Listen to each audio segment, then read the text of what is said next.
back to a lot of the people that we're serving, right? I mean, our military, our veterans, of course, love serving our veterans. And those, by the way, that's not necessarily old people. We work with a lot of young veterans, that are young people and have a lot of life to live, and also haven't really, had the opportunity to hunker down because they're mobile a lot, right? Yeah. They're getting deployed a lot. You leave every 6 months to go train for a month. You leave every used to be. I left throughout my career. I left every 2 years to be deployed for a year. Sure. At least a year, like 15 months sometimes.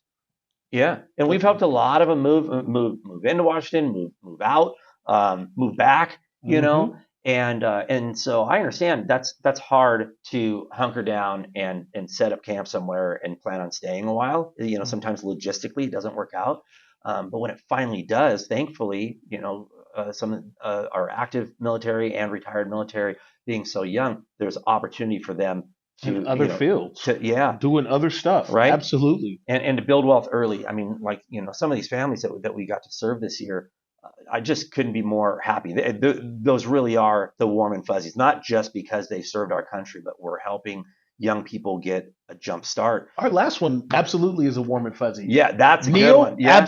Absolutely a warm and fuzzy. So I served with this dude in 4-9, and Neil. What's 4-9? Oh. 4-9 infantry. It was a unit on Fort Lewis. Okay. And Neil was a cheery dude. Like, shit could be rolling downhill. Yeah. He was a machine gunner. He'd pick his machine gunner up or his machine gun up. He'd go grab his saw, and he would have the best attitude ever. Yeah. Even if it was stupid, he was still having a good time doing whatever dumb shit we were doing. I don't even know what you do with a machine gun and a saw, but saw, squad automatic weapon. Okay. It is a machine gun. Sorry. I'm learning some. I got you. Okay. Yeah, he used to be a saw gunner, and like him getting a home, that means the world to me. Yeah, absolutely means the world to me. Yeah, I mean, like it meant the world to them. I mean, like, just like literally, he's just a couple days ago. And just the pictures and popping the champagne and just, oh man. And, man. Our dude John, on the team that rocks, he served them and it was a beautiful thing. And you're right, man, that is a good warm and fuzzy one. Absolutely. Like way to end the year on, cause that's the last deal I'm going to close this year. Yeah. Way to end the year with a warm and fuzzy. So coming up, January is 2 days away. 3 days away. What are we looking at? Like what's going to happen? Yeah, well, way more qualified people than me believe that between second and third quarters when we're going to see rates come back down. Not that they won't move before then, but I feel like between and I've seen this year over year for a lot of years, where there's a spike in the intent to buy a home because we set goals, right? It's a new year. Let's set goals. So there's the intent to buy a home. And some of those people will actually be able to jump in and perform and do that sooner than later. It's time for me to buy a home. They spring into action and they're capable. Some take a little bit more time, need a little bit of work, so that can take a little bit longer. But I think that we're going to see an influx of people that are just wanting to get into home ownership. It also helps considerably when people get their tax returns because it gives them a bump in being able to, right? $10K down payment time. So that starts, like in February. Of course, some people it takes longer to accomplish that. But usually people get their W-2s and stuff, and they can start filing their taxes and know what to expect, and that can either be thrown just at down payment or considerably reducing debt, right, to help them qualify. So that's a big opportunity, and then. If it going back down is a thing that it's going to happen. The economy's a roller coaster. I don't bank on it. I'm trying to live in the rates where they're at because we could do a lot of great things for people right now. Yep. And that goes back to like what we said, that buzz phrase, right? Marry the house, date the rate, because there are opportunities to refinance. There's also opportunities now to do buy downs on your interest rate, which is something that is really compelling. And that was what, when we talk about like how we're already and quickly adjusting, and making corrections to the changes in the market happening so fast. That was one that that came very early. 2-to-1 buy downs right off the top. So 2-to-1 buy downs are a great product if you have enough money. Yep. If you have your if you have your closing costs covered and the sellers are contributing stuff, because sellers concessions are a thing nowadays. Yep. That can go towards a 2-to-1 buy down. And it's where you qualify at a higher rate for your mortgage payment. And we give, like, the sellers contribute 10 grand, whatever. We use that 10 grand to pay down your mortgage a whole percent or a whole 2% the first year. The second year, it's 1%. The third year, you actually bear the full brunt of your mortgage. Right. And there's a lot of different ways people implement it, but great product for a client with a lot of money. Yeah. Yeah. It comes down to if that's right for that client, right? And but it certainly helps soften the blow with higher interest rates, can help them maybe qualify for a little bit more house. And this is also they qualify at the current rate. Yeah. So, like, even though, like, they still have to qualify at whatever the rate is right now, and then they would get the 2% lower rate, like, as like a bonus. Yeah. Yeah. And also if they do refinance, because the idea is to weather the higher interest rates, right? And so if rates do go down and they refinance, then they get that money back. Right. That's cool.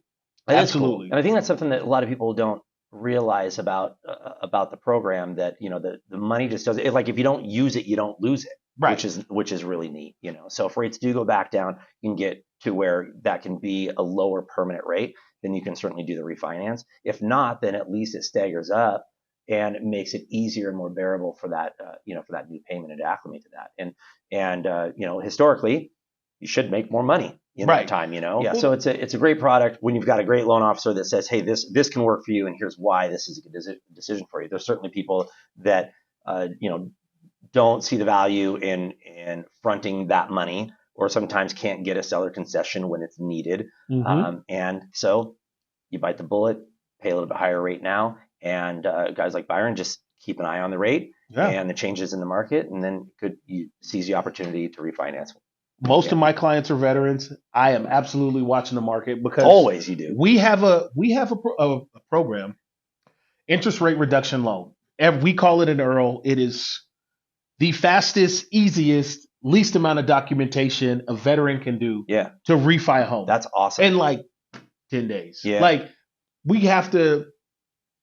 they take the minimum amount of time, but I can be done with one around 10-ish days if everything goes right. Yeah, that's wild. And you can do that as soon as it's 6 months after? 6 months, 210 days from the first payment. Gotcha. So okay. Right now, case in point, this is why it's a good time to buy now, because in 6 months you might be in a position to take advantage of that better rate. Absolutely. Right? Yeah. Absolutely. So for the sellers out there, what's it going to look like when they're, selling their homes? Yeah. It's going to require more patience, right? Sellers need to understand that the market is changing. I think now we have enough data and enough recent history, because when we look at what homes are selling for, what comparable homes are selling for, right? Your home it has these attributes. We find similar homes in the neighborhood that have similar specs and finishes and all that jazz, to determine what the price that the market will support, right, for their home. And when things started getting a little bit crazy, and and interest rates were going up, and buyers were halting, more inventory came on the market. And so then as more inventory came on the market, it created more competition for our sellers, right? Right. And then and more options for buyers, which was great. And this meant that homes were sitting on the market longer, and depending on sellers' motivation, there's 5 homes in the neighborhood that are for sale in the same price range. Then one, that's 5 options for buyers, so that's great if you want to live in that neighborhood. But also, each of those sellers usually have different motivations for moving and different expectations, and somebody is going to want to be the first. Or somebody needs to move the quickest, or has more equity to where they're not needing to sell for top dollar or whatever. So what happens is one of those 5, 2 of those 5 will reduce the price and make it a competition. Yeah, and then and become more competitive. And usually, price wins at the end of the day. I mean, if all five of these homes are the same, and that's usually not the case, but let's say that it's recent construction and in a neighborhood where all the homes were built, 4 to 5 years ago, right? And every fourth house is the same in that neighborhood, and the finishes are all very similar. Then it's safe to say that unless somebody just beat the hell out of it, that they're all going to be about the same, and usually price reflects that, so they're all right around the same price. That changes based on motivation, and so usually price wins. And so it's all about pricing right, and it was difficult to price right early this summer and going into fall because things were changing that fast. And the recent data that we had at that time, the recent data from, in July listing homes was from earlier that spring when, interest rates were going up a little bit, but it hadn't affected the market greatly yet. So we were still pricing like that and then not getting the same results. And then into summer and going into fall, it became even harder yet, right? Because then we saw, the really motivated ones would reduce their price, would sell quicker. But when all the data that we had were multiple offers over listing price and selling in 5 to 7 days, then that was what we would base our decisions on. And as that changed, it was a moving target. Where now, even just a few months later, right? Because we're responding much quicker, we have more information to do that now. It's just about reading the market, pricing it right, looking at only the very most recent comparables, not something that sold 6, 9, 12 months ago, but looking at pendings. What listings are going off market? How fast are they going off market? Communicating with those agents, the listing agents on some of those homes, to ask them, did they get multiple offers? What was their experience like? Did they get a ton of showings? Did they do open houses? Were those successful? All those things matter in helping our sellers anyway. This is what we do. Arrive at a good decision in pricing it right out of the gate. Because if you don't price it right from the beginning, then you're only going to chase the market. And usually you have to jump ahead and overcompensate, meaning make a price reduction that's going to be more than a drop in the bucket, that's going to reach a different audience. Yeah, reach a different audience and make them want to act and say, this is a great opportunity, this is a great house. You got to get so far ahead of that you would likely sell for less chasing the market than you would if you priced it right from the beginning. So it's a very strategic game right now.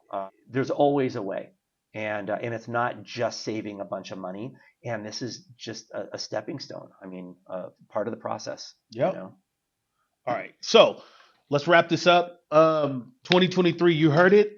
There will be opportunities for you guys. Like I know 100%. On my end, the mortgage world, there's going to be opportunities. On his side, this is the guy I go to. If he's saying there's going to be opportunities, there's going to be opportunities. Absolutely. On both sides. And it really is just about having a conversation, right? Well, we'll find the opportunities and we keep our finger on the pulse of the market. We always do. Love doing this stuff with you, brother. Oh, this is my favorite. This is your wealth of knowledge. Once a month, once a quarter thing we're going to continue to do. Absolutely. Because one of my goals for this year, growing the YouTube channel, and I need to repeat.